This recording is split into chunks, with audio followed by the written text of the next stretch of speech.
आज प्रभु वाक्य आम आउ गोटे नूतन प्रसंग अल्प समय कथबार्ता हेबा। आज आम जो प्रसंग कथबार्ता हेबा सही प्रसंगर शीर्षक है नूतन वर्ष केउ पथरे जड़े विश्वासी चलिबार आवश्यक रही। नूतन वर्ष केउ पथरे जड़े ख्रीष्ट विश्वासी चलिबा उचित बा चलिबा आवश्यक रही। यही प्रसंग में आम प्रभु वाक्य अल्प समय कथबार्ता हेबा।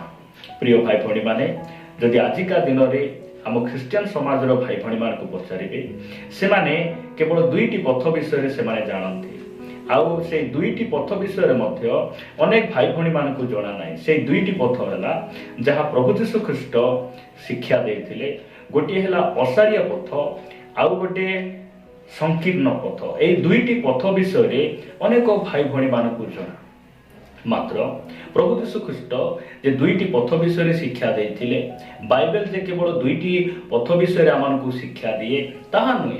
अनेक पथ विषय बाइबल आम को परामर्श दिए जो पथरे आम चलिबार आवश्यक रही गमन कर आवश्यक रही। अनेक विषय बाइबल आम को चलवा उत्साहित करे आमको परामर्श दिए। किंतु से सब पथ मध्यरु आज आपण मान निकट में मु पांचटी पथ विषय आपण मान किछि परामर्श देवा सहित आपण मान को उत्साहित करबा पई चाहे। प्रिय भाई भणी माने आज जो पांचटी पथ विषय आम कथबार्ता हेबा जदि आम से पांचटी पथ दे आम चलिबा ए नुआ वर्ष रे आम से पांचटी पथ को आम दृढ़ भाव में जदि आम धरिबा निश्चित आम एही नुआ वर्ष रे गोटे सफल ख्रीस्टियन आम हे परिबा। आ एही नूतन वर्ष रे आम गोटे फलपूर्ण ख्रीस्टियन बा गोटे फलवंत जीवन आम कौन करि परिबा बिताई परिबा। आसंतु प्रभु वाक्य आम प्रथम विषय बा प्रभु वाक्य गोटे अंश पाठ करू करू आम आज प्रसंग में आग को बढ़ा। आपण माने प्रथम पथ विषय मो सहित आपण मान देखि परिबे लूक लिखित सुसमाचार 19 अध्याय को आसंतु। 19 अध्याय 1 पदरु आम 5 पद पर्यंत पाठ करिबा। लेखा जाए परे से जिरिहरे प्रवेश करी ताहा मध्य दे जाउथिले। प्रभु जीशु ख्रीष्ट दिने जिरिह नगर रे प्रवेश करी से नगर दे जाउथिले। आउ देखो सेही नगर रे जोख्य नामक जड़े व्यक्ति थिले।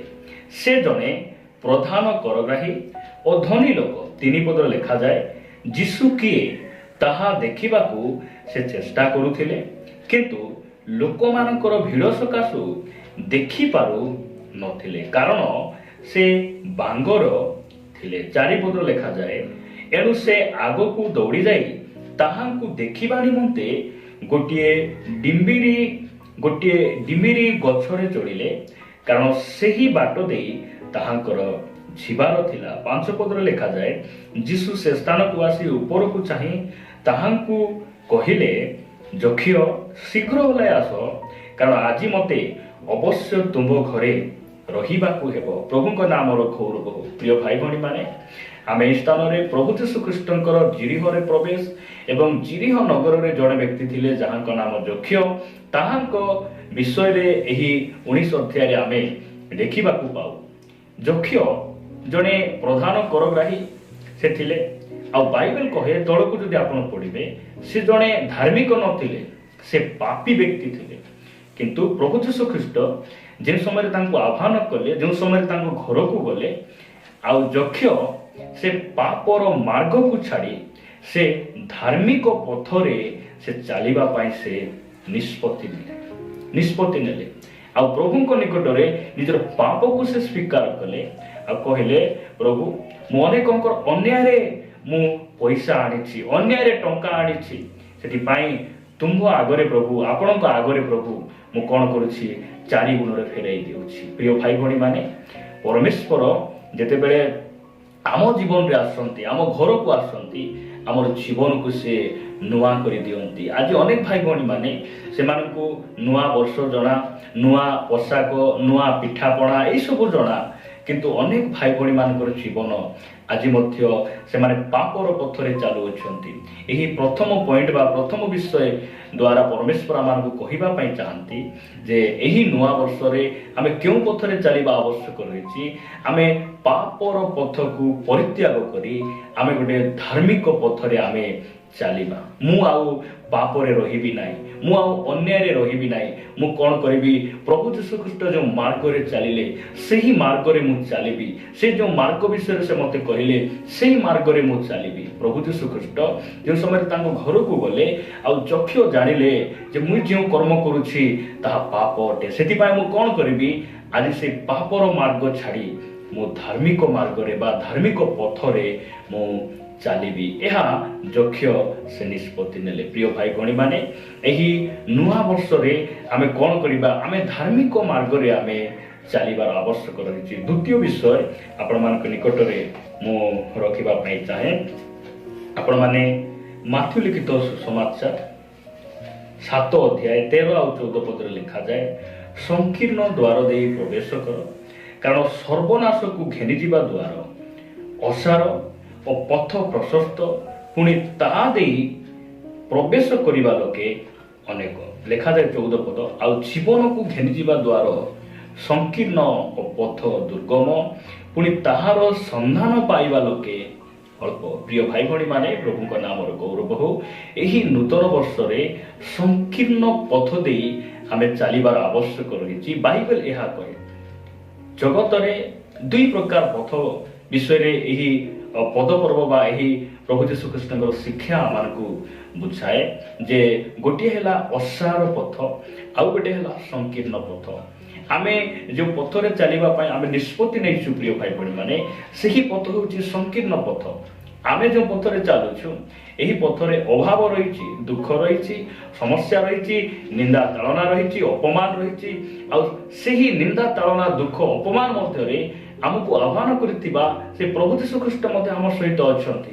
ଆଉ ଆମକୁ ଏହି ସଂକୀର୍ଣ୍ଣ ପଥରେ ଆମକୁ ଚାଲିବାର ଆବଶ୍ୟକ ରହିଛି। ଯଦି ଆମେ ଏହି ସଂକୀର୍ଣ୍ଣ ପଥରେ ଚାଲୁ ଚାଲୁ ଆମେ ତାଙ୍କ ସହିତ ଆମେ ରହିବା, ପ୍ରିୟ ଭାଇ ଭଉଣୀମାନେ, ଆମେ ଗୋଟେ ଦିନ ଜୀବନର ସନ୍ଧାନ ପାଇବା, ଜୀବନରେ ଆମେ ପ୍ରବେଶ କରିବା। କିନ୍ତୁ ଆଉ ଗୋଟିଏ ପଥ ଅଛି ଅସାରିଆ ପଥ, ଯେଉଁମାନେ କି ପ୍ରଭୁଙ୍କୁ ଗ୍ରହଣ ନ କରି ତାହାଙ୍କର ବାକ୍ୟକୁ ପିଠି ଦେଖାଇ ଅନେକ ଅସାରିଆ ପଥରେ ଆଜି ଅନେକ ଲୋକମାନେ ନର୍କଗାମୀ ହେଉଅଛନ୍ତି। ପ୍ରଭୁ କହୁଛନ୍ତି ତୁମେ ସେ ଅସାର ପଥକୁ ପରିତ୍ୟାଗ କରି ତୁମେ ସଂକୀର୍ଣ୍ଣ ପଥରେ ତୁମେ କ'ଣ କର? ଗମନ କର। ଏହା ବାଇବେଲ ଆପଣମାନଙ୍କୁ ଶିଖାଏ। ପ୍ରିୟ ଭାଇ ଭଉଣୀମାନେ, ମୁଁ ଆପଣମାନଙ୍କୁ ତୃତୀୟ ପଥ ବିଷୟରେ କହିବା ପାଇଁ ଚାହେଁ।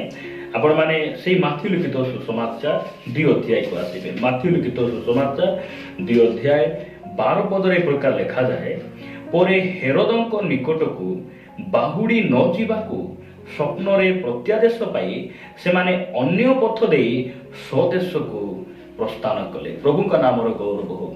ଏଇଠାରେ ଆମେ ଦେଖୁଛୁ ଯେ ପ୍ରଭୁ ଯୀଶୁଖ୍ରୀଷ୍ଟଙ୍କର ଜନ୍ମ ସମୟରେ ଯେଉଁ ପଣ୍ଡିତମାନେ ଆସିଥିଲେ ପ୍ରଭୁ ଯୀଶୁଖ୍ରୀଷ୍ଟଙ୍କୁ ଭେଟିବା ପାଇଁ, ସେ ସମୟରେ ହେରୋଦ ସେମାନଙ୍କୁ କହିଥିଲା ଯେ ତୁମେ ଯେବେ ସେହି ଯିହୁଦୀମାନଙ୍କ ରାଜାକୁ ଦେଖିବ ମୋତେ ମଧ୍ୟ ଖବର ଦେବ ଯେ ମୁଁ ଯାଇ ସେମାନଙ୍କୁ କ'ଣ କରିବି, ଆମେ ମଧ୍ୟ ତାହାଙ୍କୁ ପ୍ରଣାମ କରିବା, ତାହାଙ୍କର ପୂଜା କରିବା। ପ୍ରିୟ ଭାଇ ଭଉଣୀମାନେ, ଏହା ଯେ ମିଥ୍ୟା ଥିଲା ପଣ୍ଡିତମାନେ ଜାଣିନଥିଲେ।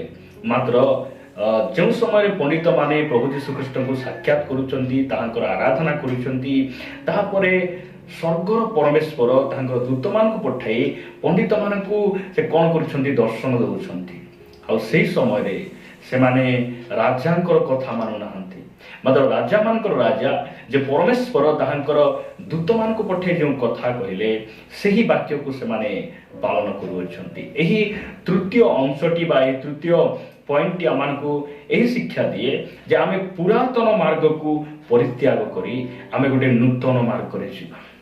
ପୁରାତନ ପଥରେ ସେମାନେ ଆସିଲେ, ସେ ପଥକୁ ସେମାନେ ଗଲେ ନାହିଁ, ମାତ୍ର ଅନ୍ୟ ପଥ ଆଡ଼କୁ ସେମାନେ କ'ଣ କଲେ? ପଳେଇ ଗଲେ। ଅନ୍ୟ ପଥ ଆଡ଼କୁ ପଳେଇ ଗଲେ। କାହିଁକି ଅନ୍ୟ ପଥ ଆଡ଼କୁ ଗଲେ? କାହିଁକି ନୂତନ ପଥକୁ ଗଲେ? କାରଣ ସେମାନେ ପରମେଶ୍ୱରଙ୍କର ବାକ୍ୟକୁ ଗୁରୁତ୍ୱ ଦେଲେ। ଆଉ ଦ୍ୱିତୀୟ ଆଉ କାହିଁକି ସେମାନେ ପୁରାତନ ପଥକୁ ଗଲେ ନାହିଁ? କାରଣ ଯେଉଁ ସମୟରେ ଯଦି ସେମାନେ ପୁରାତନ ପଥକୁ ଯାଇଥାନ୍ତେ ସେମାନେ ହେରୋଦଙ୍କୁ ଭେଟିଥାନ୍ତେ, ହେରୋଦ ସେମାନଙ୍କୁ ମୁଣ୍ଡ ବଥା କରିଥାନ୍ତା, କୋଉଠି ସେ ଜନ୍ମ ହୋଇଛନ୍ତି ଆମକୁ କୁହ, ଏହି ପ୍ରକାର ବିଭିନ୍ନ ସମସ୍ୟାର ସମ୍ମୁଖୀନ ସେମାନେ ହେଇଥାନ୍ତେ। ପରମେଶ୍ୱର ସେମାନଙ୍କୁ ଯେଉଁ କଥା କହିଲେ ସେମାନେ ରାଜାମାନଙ୍କର କଥାକୁ ନ ମାନି ସେମାନେ କ'ଣ କଲେ? ସେମାନେ ପରମେଶ୍ୱରଙ୍କ କଥାକୁ ମାନି ଅନ୍ୟ ପଥ ଦେଇ ପଳେଇଲେ। ସେଥିପାଇଁ ଆମେ ଯେଉଁ ପଥ ଦେଇ ଆସିଛୁ, ଆମର ପୂର୍ବପୁରୁଷ, ଆମର ବିଭିନ୍ନ ପ୍ରାଚୀନମାନଙ୍କର ପରମ୍ପରା, ସେଇ ପଥରେ ଆମେ ନ ଚାଲି ଏଇ ନୂତନ ବର୍ଷରେ ଆମେ ଗୋଟେ ନୂତନ ପଥରେ ଚାଲିବା। ଆମର ନୂତନ ନିୟମର ପ୍ରଭୁ ଯୀଶୁଖ୍ରୀଷ୍ଟ ସେ ଯାଜକ, ସେ ଆମମାନଙ୍କ ରାଜାମାନଙ୍କ ରାଜା, ସେ ଆମମାନଙ୍କର ପ୍ରଭୁମାନଙ୍କର ପ୍ରଭୁ, ଆମେ ତାହାଙ୍କ ପଥରେ ଚାଲିବା। ଯୀଶୁଖ୍ରୀଷ୍ଟ ଯେଉଁ ପଥରେ ଚାଲିଲେ, ଏହା ବାଇବେଲ ଆମମାନଙ୍କୁ କ'ଣ କରେ? ଉତ୍ସାହିତ କରେ। ପ୍ରିୟ ପ୍ରଭୁଙ୍କ ଲୋକମାନେ, ଆପଣମାନଙ୍କ ନିକଟରେ ମୁଁ ଚତୁର୍ଥ ବିଷୟ ରଖିବା ପାଇଁ ଚାହେଁ। ଚତୁର୍ଥ ବିଷୟ ଆପଣମାନେ ମୋ ସହିତ ହିତୋପଦେଶ 15 ଅଧ୍ୟାୟ 24 ପଦରେ ଦେଖିବେ, ଲେଖାଯାଏ, ନିଚ ସ୍ଥିତ ପାତାଳକୁ ତ୍ୟାଗ କରିବା ପାଇଁ ବୁଦ୍ଧିମାନ ଲୋକ ନିମନ୍ତେ ଜୀବନର ପଥ ଊର୍ଦ୍ଧ୍ୱଗାମୀ।